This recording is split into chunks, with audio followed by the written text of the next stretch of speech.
我哋今日咧5個人咧就去呢間兆芳雅苑嗰度食龍蝦餐，佢哋208蚊咧就有四個人嘅套餐。除咗龍蝦麵之外咧，仲可以揀3個小菜。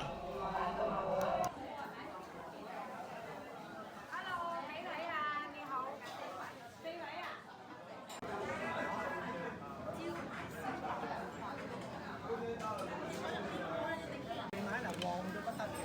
夜晚都係呢個價錢咩？係啊係啊。係4人套餐，龍蝦套餐。4人套餐啊嘛， 5個人都夠食啦，應該。夠，唔使夠熱，好大碟㗎入口。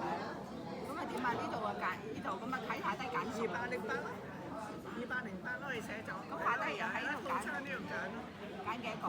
揀3個。你影啊？咁我哋最後咧就揀咗半隻走地雞啦，一個京都骨，一個魚香茄子。咁咧就5個人食，咁係夠晒嘅。佢仲送咗每人有一碗白飯嘅，咁我哋根本都唔需要食個飯。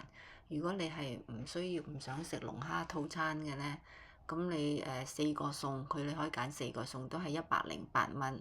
咁你如果4個人食嘅，根本係好夠啦，5個人都夠，即係話每人20蚊到，係非常非常之抵食噶咯。